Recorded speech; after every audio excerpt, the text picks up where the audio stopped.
Disney is about to do some serious cuts and about to make some serious changes. I wonder why. Ran video a couple weeks ago of some guy in the Bibbidi Bobbidi Boo boutique where you go with your little girl who wants a Disney princess dress. And it was a guy. It was a guy dressed as a woman. And look, my kids are now... Before I really dive into this video, I got to talk about this first. You seeing how Disney and Netflix employees are now saying that all these layoffs, which is basically them saying that, look, we're going to be laying off all of these diversity, equity, inclusion employees. I wonder if maybe what it was is that these people were just useless, but then again, at the same time, most wokes kind of are useless. But calling it corporate blackface to me, I think, is absolutely hilarious. It feels more to me like Disney just kind of figured out, Netflix kind of figured this out, ESPN just kind of figured this out, that, politics just does not play well when it comes to entertainment, when it comes to sports, and when it comes to fun as a whole. Have you guys ever noticed that the infected, the libs, the woke, they always just make everything a lot worse? That right there was from Megyn Kelly's show. She was talking about, and don't worry, we'll get to a little bit more of this here in a second, but she was discussing why it is that the wait times to get a ride at Disneyland are not exactly as long as one would actually think. But of course, there's been a lot of videos, a lot of photos of the whole Pride stuff being pushed at Disneyland and Disney World in Florida too. And a lot of people have chosen to pull those videos for whatever reason, probably out of fear of some form of backlash or something like that. But I came across this article from CNBC, and I would include the actual interview itself. The problem is the interview is roughly 3-4 minutes long, and it feels to me like you might not be able to actually make out what Bob is saying when it comes to actually making cuts. But of course, Marvel, it looks like Star Wars, a lot of these titles are not going to be getting as much content, or they may be halting a lot of the production. And I wonder why that is the case. Guys, I'm going to go see the movie Sound of Freedom this weekend. More than likely, it's going to be the 10 o'clock show on Saturday. My theater is now showing it, or the theater that's right down the road from me that was not showing it a week ago is now showing it. So I'm going to go see it, and you take a look at the numbers. And by the way, I even talked about this in a previous video that for whatever reason, YouTube chose not to push like the other videos. And when you look at the overall box office numbers, you got to ask yourself why it is that this film is doing better than Indiana Jones' Dial of Destiny, and why it is that it just may do better than Disney's Elemental. You got to ask yourself why it was that The Little Mermaid flopped. You got to ask yourself why it is so many movies that Disney has released on the Marvel side and, of course, on the Disney side, why they have completely fallen apart. Why it is that ESPN layoffs are... Yeah, that's correct. ESPN. We probably should have seen that maybe it wasn't just ESPN that was falling apart, that maybe it was also Disney as a whole that would be laying people off, because right now, magically, some of the DEI personnel that Disney has been hiring over the past few years, the pool of ideas that they've been getting all their content from, they're mysteriously stepping down. But let's let somebody else kind of break this down a little bit further, and I'll come back on the other side. And this is, first I thought, well, what can we tell by the wait times at the rides? They're down from 31 minutes in 2022 to 27 minutes now. Okay, so that's 4 minutes. Do we care? Yeah. Granted, it's down from 47 minutes in 2019. But the group that actually, whose job it is to watch this, they collect waiting time data from info provided by the Disney Parks mobile apps, and they measure it. This is the sole purpose for this organization. They come out and said that this is actually unfathomable, this fall time, or the fall time in the wait list, which is good for the rest of us, but it's bad for Disney.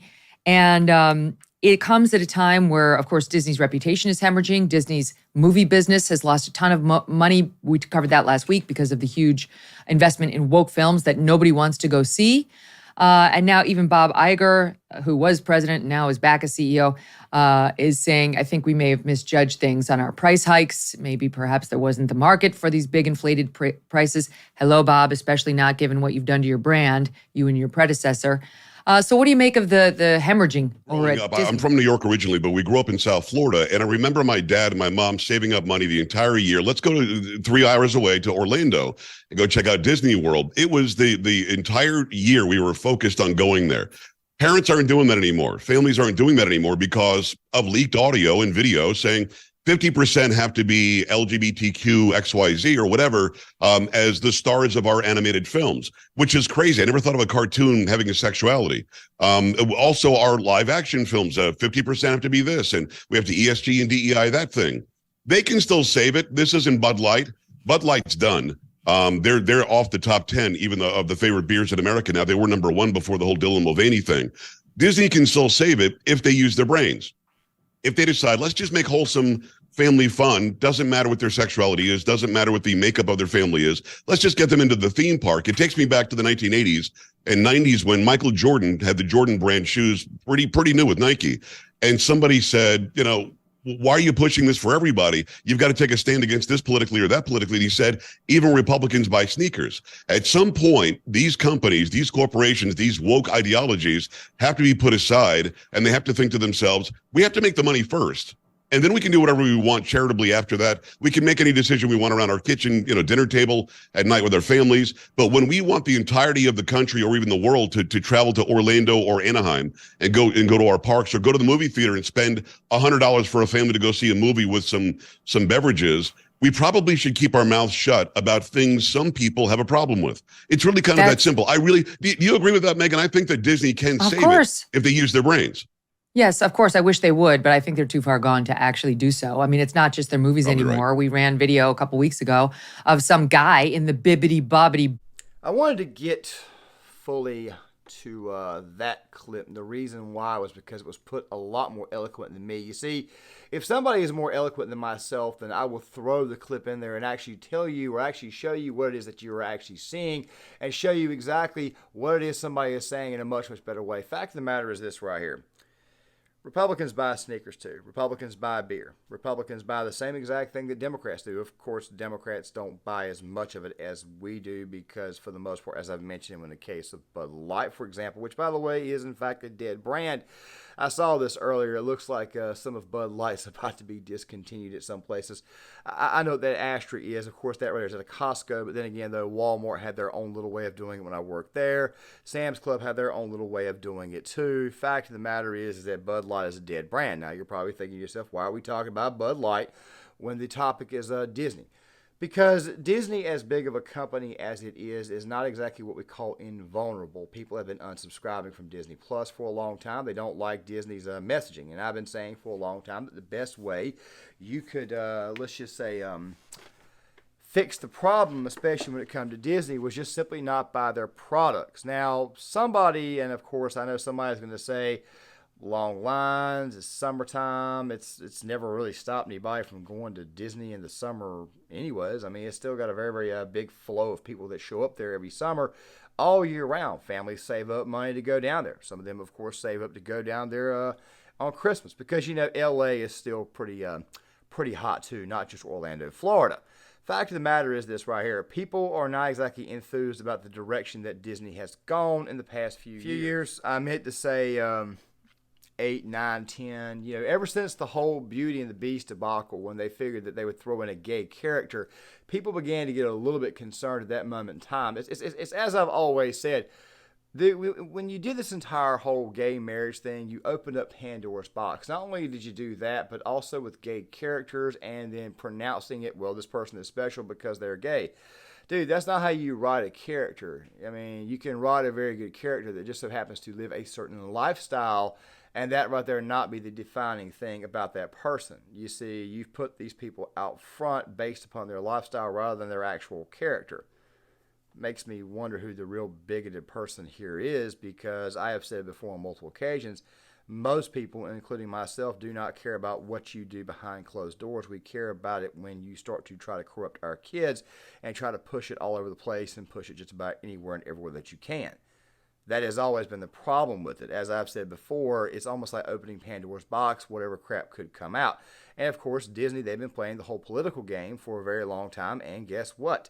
As a result of this, People aren't showing up to Disney World. They're not showing up to Disneyland. They're not exactly showing up to watch their movies. Do I need to go down the list of Elemental, Indiana Jones 5, all the films, Little Mermaid, all the films that have completely flopped this summer? It's not exactly been a good summer for movies. Even though Mission Impossible Dead Reckoning Part 1 may do pretty good, and obviously Sound of Freedom is doing a lot better than some of these titles that I mentioned earlier. It's not just that.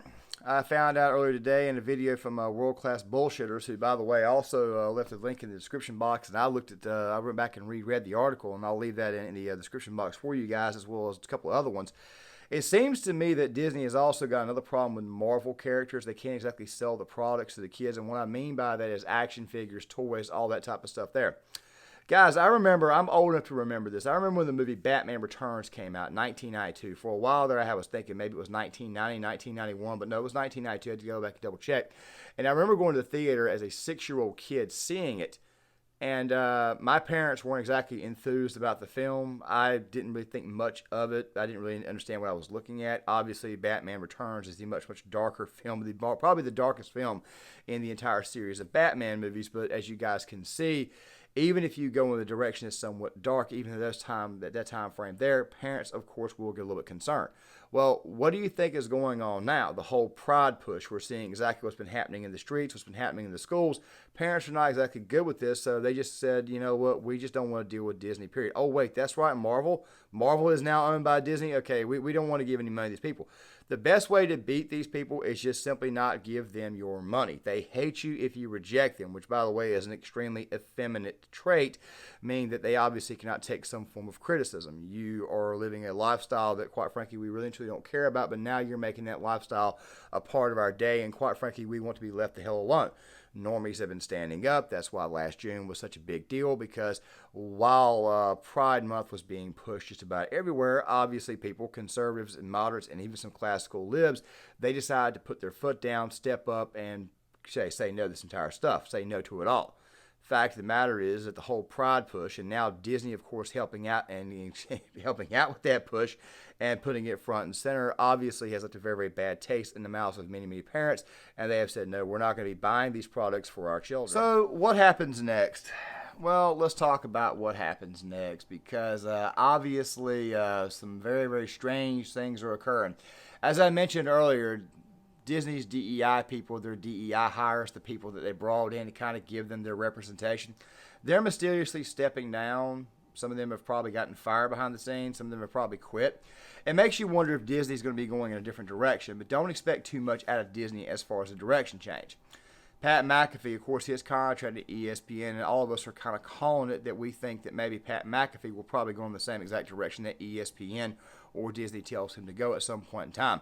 The ESPYs last night, people were talking about him ripping Skip Bayless, because Skip Bayless brought the whole Damar Hamlin thing. If you guys remember, I made a video about this, and I said that while his statement, his question, was a little bit ill-timed, it was not the worst thing in the world, but what was actually more egregious was the fact that Skip Bayless's co-host, Shannon Sharp, could feign emotional distress and take a day off work.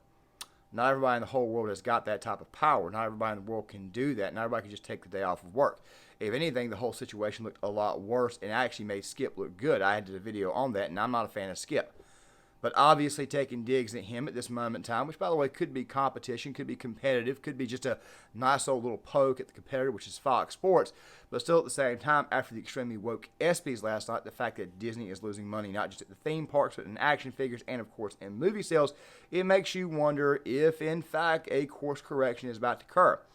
Like I said before, there probably will be somewhat of a course correction, but it won't be the course correction that you may think, that you may want it to be. It may still be very, very woke. It may be a little bit more towards the center, maybe not so preachy. But then again, at the same time, though, it could be completely worse. I mean, for all we know, all the the diversity, equity, inclusion hires, for all we know, they were such bad flunkies that Disney said, you know what? We need more diversity, equity, and inclusion hires. We need ones who will work for much, much less. Because oftentimes, when companies do begin doing cuts, they're looking for new employees too. They're looking for employees that, quite frankly, will work for less. And now that you've got this little writer strike that's going on, this little actors, little strike, whatever the hell they're doing, like always, oppressed millionaires and billionaires is what I like to call these people, faux Faux oppression is what it is, fake virtue signaling. Don't be surprised if some things begin to, I don't know, maybe hit the fan here in the near future. So make sure you guys pay attention for that.